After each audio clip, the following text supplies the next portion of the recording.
Hi friends, बघा आपला next topic आहे आता प्राइम अँड कंपोजिट नंबर्स. त्याची डेफिनेशन बघणार आहोत आपण आता. Definition of prime and composite numbers. Definition a non zero integer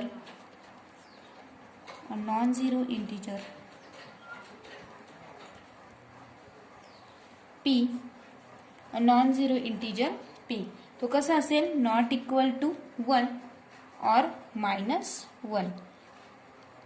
it's called prime. If त्याची कंडिशन काय असेल मग, if it has no divisors other than +or -1 and +or -p. बघा मग for instance +or -2, +or -3, +or -5 and +or -7 etcetera हे काय आहेत मग आपले प्राइम नंबर्स आहेत. बघा etcetera are prime integers.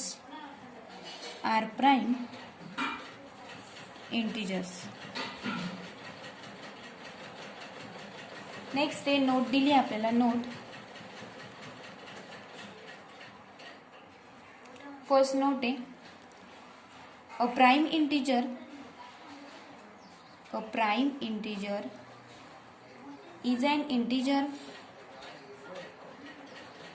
is an integer is not equal to 1 or -1 which has no proper divisor.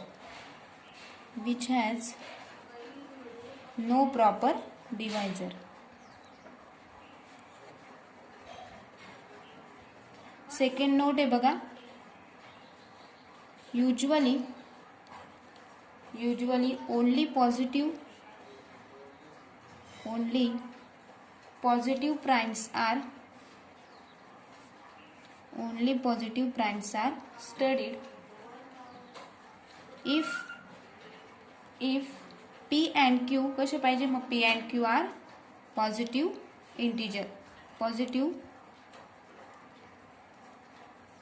positive prime and if त्याची condition दिली बघा. इफ p कसा पाहिजे मग आपल्याला, p divides q, then p कसा असेल मग, then p equal to q. बघा आपल्याला दोन नोट दिलेले आहेत आणि प्राइम अँड कंपोजिट नंबर्सची आपल्याला डेफिनेशन दिलेली आहे. नेक्स्ट डेफिनेशन आहे बघा.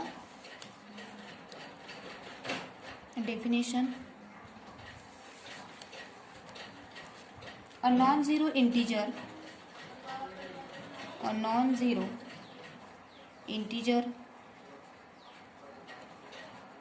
A इट्स कॉल्ड प्राइम इंटिजरची डेफिनेशन बघितली बघा. Prime number. आता composite a non zero integer A is called composite. जर एखादा नॉन झिरो इंटिजर आपला कंपोजिट असेल तर त्याला आपण A is called composite. If त्याची कंडिशन दिली, if A has a proper divisor.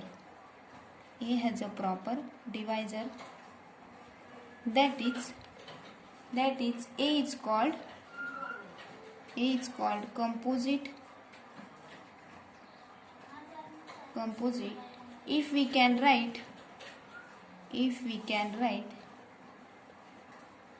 A is equal to B into C. बघा आपण त्याला राईट कसं करू शकतो. A is equal to B into C. त्याची कंडिशन दिलेली आहे A is equal to B into C. म्हणजेच where 1 less than mod of B less than mod of A and 1 less than mod of C less than mod of A. Here both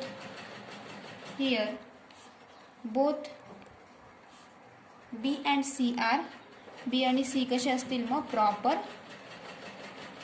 proper divisor of A. ए चे proper divisor असतील बघा ते. म्हणजेच therefore आपण for example बघू शकतो. For example 6, 10, -16 etcetera हे काय असतील composite numbers. Etcetera are composite integers. जसं आपण प्राईम नंबरचे एक्झाम्पल बघितले बघा, +or-1, +or-2, +or-3, +or-5, 7 हे काय प्राईम इंटिजर्स आहेत आणि हे काय दिलेले आहेत आपल्याला कंपोजिट इंटिजर्स. नेक्स्ट थेरम बघूया बघा आपण. इफ युक्लिड लेमा येतो, इम्पॉर्टंट आहे बघा. युक्लिड लेमाचं स्टेटमेंट आहे, if p is a prime and ab are integers such that p divides ab, then p divides a और p डिवाइड्स b. हे आपल्याला फाइंड करायचं आहे बघा. त्याचं स्टेटमेंट दिलं आहे. p कसं आहे प्राईम अँड ए बी काय दिले आहेत आपल्याला integer such that p divides A B, then p divides a और p डिवाइड्स b. प्रूफ आहे. If p divides a, we are through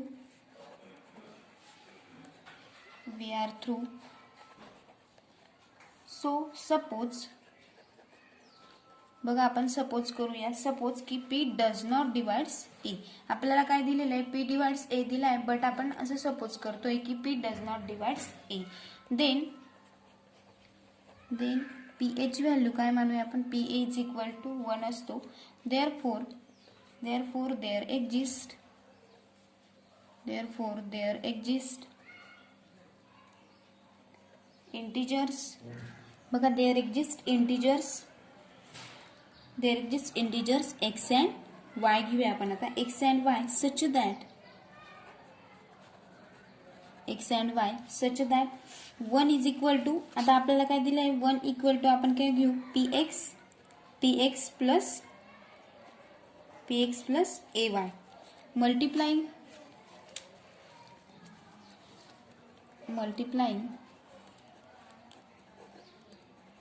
both side by b. We get, बघा b ने काय करू आपण दोघं साईडला मल्टिप्लाय करून घेऊ. 1 is equal to px plus ay घेतला आपण. बघा, आपल्याला काय करायचंय बोथ साईडला b ने मल्टिप्लाय करायचंय. मग आपल्याला काय मिळेल, b is equal to px into b plus ay into b.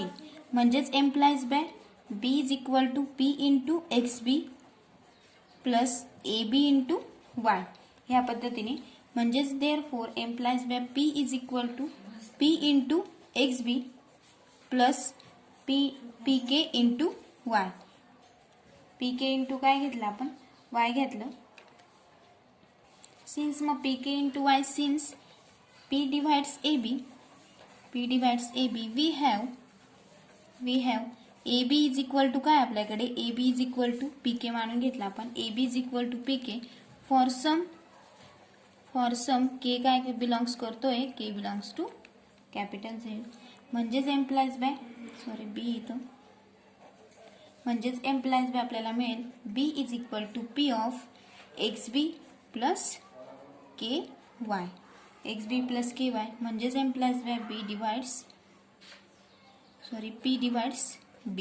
कारण आपण काय घेतलेलं आहे, b इज इक्वल टू काय घेतलं होतं आपण, p1 is equal to px plus ay आणि p is equal to 1 is equal to px, b is equal to म्हणजेच आपल्याला ही टर्म काय मिळाली b. ab is equal to pk म्हणजेच काय मिळाली p डिवाइड्स b. ह्या पद्धतीने therefore thus if p does not divides a, then p divides b. Similarly, if P does not divides B घेऊया आपण. देन जर आपलं बघा P does not divides A घेतला आपण तर आपल्याला काय मिळालं, P डिवाइड्स B मिळाला. जर आपण सिमिलरली जर आपण P does not divides B घेऊ तर आपल्याला काय मिळेल मग, देन P डिवाइड्स A या पद्धतीने. म्हणजेच hence P divides AB implies by either म्हणजेच P डिवाइड्स काय AB आपल्याला मिळू शकतो. P डिवाइड्स AB म्हणजेच either आपण त्याला सेपरेट पण करू शकतो, P डिवाइड्स A और P डिवाइड्स B. बघा या पद्धतीने आपण हा थेरम प्रूफ केला. बघा आपण थेरम प्रूफ केला कारण आपल्याला दिलेलं होतं px plus px plus ky is equal to 1 दिलेला होता, म्हणून आपण डायरेक्टली P डिवाइड्स B घेतलेला इथं या पद्धतीने. नेक्स्ट आहे बघा युनिक फॅक्टरायझेशन थेरम. त्याचं आपल्याला फक्त स्टेटमेंट दिलेलं आहे, every positive integer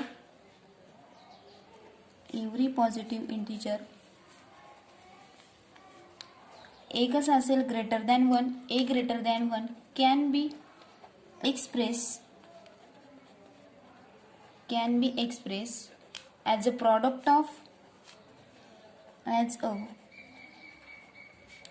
of finite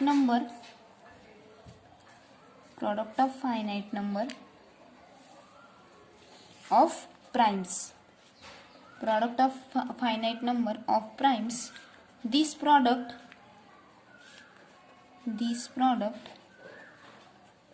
representation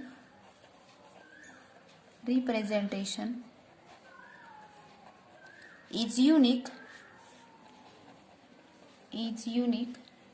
apart from the order of the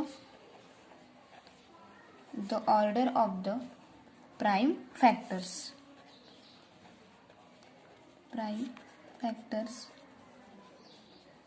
बघा याचं फक्त आपल्याला स्टेटमेंट आहे, unique factorisation theorem. Every positive integer A greater than 1 can be express as a product of finite number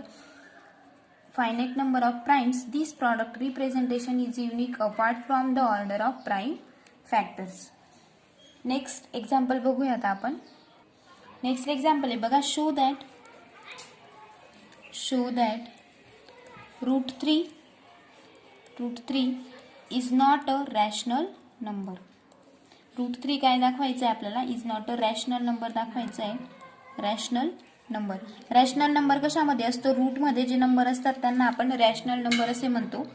root 3 is a rational number म्हणजे जे number P/Q म्हणजे numerator and denominator याच्यामध्ये असतात, म्हणजेच आपण त्याला पॉईंटमध्ये जे याचं आन्सर येतं त्यांना आपण काय म्हणू शकतो, रॅशनल नंबर. P/Qच्या रूपात जे असतात त्यांना. सोल्युशन बघूया आपण त्याचं. सोल्युशन, सपोज रूट 3 ला आपण काय मानलं, root 3 is a rational number. मग let root 3 is equal to P/Q where PQ belongs to Z. बघा म्हणजेच रूट 3 काय असतात, रूट 3 म्हणजे रूटच्या रूपात रूटचे जे असतात त्यांना आपण इरॅशनल म्हणू शकतो, आणि जे P/Qच्या रूपात असतात त्यांना काय म्हणू शकतो आपण, रॅशनल नंबर्स असं म्हणू शकतो. मग आपल्याला काय दाखवायचं आहे, नॉट रॅशनल म्हणजेच काय दाखवायचे, P/Qच्या रूपात म्हणजेच रॅशनल दाखवायचे आहेत ते, नॉट रॅशनल दाखवायचे आहेत म्हणजेच रूटच्या रूपात दाखवायचे आहेत. मग आपल्याला काय दाखवलेलं आहे, रूट 3 इज इक्वल टू, मग आपण रॅशनल घ्यायचं आहे. मग सपोज काय केलं आपण, root 3 is a rational number. मग let root 3 is equal to P/Q where PQ belongs to Z and PQ. मग PQ इज इक्वल टू, याच्यात काय दिलेलं असतं, PQ ची व्हॅल्यू काय असते, PQ इज इक्वल टू 1. याला लक्षात ठेवायचं. नेक्स्ट बघा, देअरफॉर तर यांचं आपल्याला याचा जर रूट काढला तर यांचे काय होतील, square 3 is equal to P² divided by Q².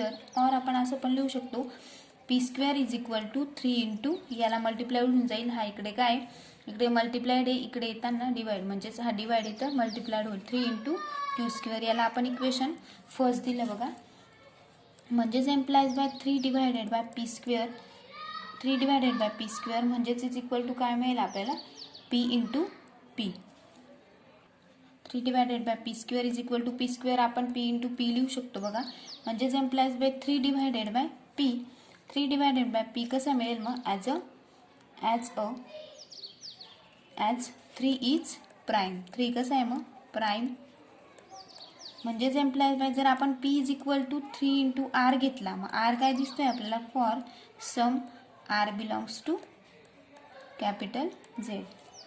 म्हणजेच एम्प्लाइज बाय जर आपण यांचं स्क्वेअर केलं p square is equal to आपल्याला काय मिळेल 3चा square 9 into r square 9 r square. याला आपण इक्वेशन सेकंड दिलं. मग from 1 and 2 from equation 1 and 2 वरून आपल्याला काय कळेल from 1 and 2 q square is equal to बघा इथं 1 मध्ये काय मिळालं होतं p square is equal to 3 Q square. म्हणजेच p square is equal to काय मिळेल मग p square q square is equal to 3r square. कारण त्यांचं स्क्वेअर रूटचं काढलं तर q square is equal to काय मिळेल मग 3r स्क्वेअर. म्हणजेच एम्प्लाइज बाय 3 डिवायडेड बाय आपण असं लिहू शकतो 3 divided by q square 3 divided by q square. म्हणजेच implies by 3 divided by q. Since 3 कसा दिला आहे मग 3 इज प्राईम. 3 is prime. म्हणजेच thus 3 divided by P and 3 divided by q आपल्याला मिळालं. 3 डिवायडेड बाय पी पण मिळालं आणि 3 डिवायडेड बाय क्यू. कारण काय बघा फ्रॉम 1 and 2 1 मध्ये काय मिळालेलं आहे आपल्याला P square is equal to 3 Q square आणि इकडे पण तेच मिळालं P square is equal to 9 Q square. हा क्यू आहे आणि हा 9 आहे. म्हणजेच इज इक्वल टू आपल्याला मिळेल 3 divided bye 9 square 3 divided by q square and 3 divided bye काय मिळाला मग क्यू. म्हणजेच 3 काय मिळाला आपल्याला प्राईम. म्हणजेच दर 3 आपण 3 डिवायडेड बाय पी पण घेऊ शकतो आणि 3 डिवायडेड बाय क्यू पण. म्हणजेच दस बघा 3 divided by P and 3 divided by Q. म्हणजेच देअरफॉर पी क्यू कसे मिळतील मग आपल्याला P Q greater than equal to 3 which is a contradiction. काय झालं मग त्यांचं कॉन्ट्राडिक्शन झालं which is a contradiction to the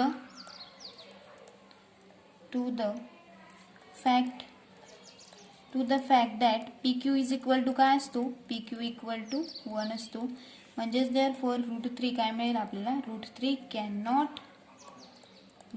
cannot be rational number. √3 आपल्याला रॅशनल नंबर मिळाला का नाही. तर रॅशनल नंबर म्हणजे काय असतो पीचे क्यूच्या रूपात असतात आणि इरॅशनल काय असतो रूटच्या रूपात असतो. म्हणजेच तो मिळूच शकणार नाही. म्हणजेच √3 काय मिळाला मग आपल्याला नॉट अ रॅशनल नंबर. बघा सेकंड एक्झाम्पल बघूया आपण. Next example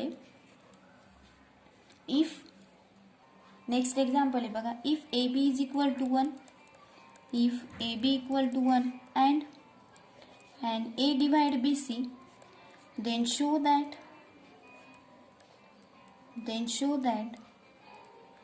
A divided by C. Solution since आपल्याला जे दिलं आहे ते लिहून घ्यायचं. Since A B equal to काय दिलं आहे आपल्याला 1 दिलेलं आहे. A B is equal to 1 we have 1 is equal to हे पण आपल्याला लक्षात ठेवायचं आहे divisor theorem. 1 is equal to काय असतो M A plus N B is equal to 1 असतो. And for some M N काय असतात मग integer. For some M N belongs to capital Z. Multiplying both side by C. सीने आपण दोघं साईडला काय करून घेऊया मल्टिप्लाइड करून घेऊया. म्हणजे सी इज इक्वल टू काय मिळेल आपल्याला M A into C plus N B into C. का कारण आपल्याला काय आणायचं आहे ए डिवाइड्स सी. म्हणून आपण काय करून घेतलं सीने मल्टिप्लाइड करून घेतलं. म्हणजेच implies by c is equal to a जर आपण ब्रॅकेटच्या बाहेर काढला तर काय राहील m into C plus n जर ब्रॅकेटच्या बाहेर काढला तर बी इंटू सी. म्हणजेच implies by c is equal to a into m into C plus n into काय घेऊया आपण ए इंटू के. कारण का since a is equal to a divides b c implies by आपल्याला a divides b C पण दिलेलं आहे बघा. A B is equal to 1 दिला आहे आणि ए डिवाइड्स बी सी दिला आहे. म्हणजेच implies by b c equal to b सीची व्हॅल्यू काय असते, ए के असते. फॉर सम के कसा असतो, बिलॉंग्स टू झेड. म्हणजेच आपण बी सीच्या ऐवजी काय घेतलं मग, ए के. म्हणजेच is equal to implies by c is equal to a ब्रॅकेटच्या बाहेर काढला तर m into C plus n into k, कारण दोघंकडे ए बघा म्हणून. म्हणजेच इज इक्वल टू आपल्याला काय मिळालं मग, ए डिवाइड्स बाय सी. कारण का, M A plus N B is equal to काय असतो, 1. म्हणजेच आपल्याला मिळालं ए डिवाइड्स बाय सी. या पद्धतीने बघा लास्ट एक्झाम्पल आहे या युनिटचं. Prove that a comma A plus k divides b for all integers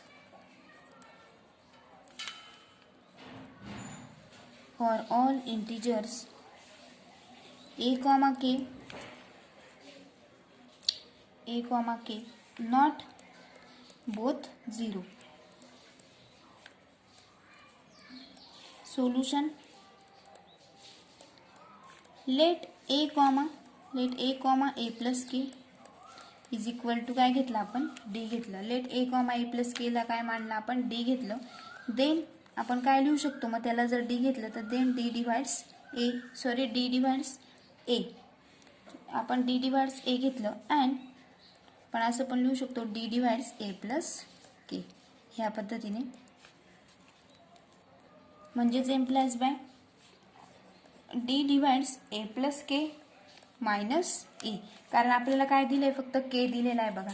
D divides म्हणजे याला आपण ए कॉमा ए प्लस के ला काय मानलं, डी मानलं. डी डिवाइड्स के दिलाय, मग आपल्याला ए काय करायचं आहे, कॅन्सल करायचं आहे. म्हणून आपण काय घेतलं, डी डिवाइड्स ए प्लस के मायनस ए. म्हणजेच ए गेट कॅन्सल. म्हणजेच आपल्याकडे काय शिल्लक राहील, डी डिवाइड्स के. आणि के ची व्हॅल्यू आपण पुट करून घ्यायची. Thus a comma A plus k divided by k. आणि हेच आपल्याला सॉल्युशन पाहिजे होतं. नेक्स्ट लेक्चरला आपण सेकंड युनिट स्टार्ट करूया.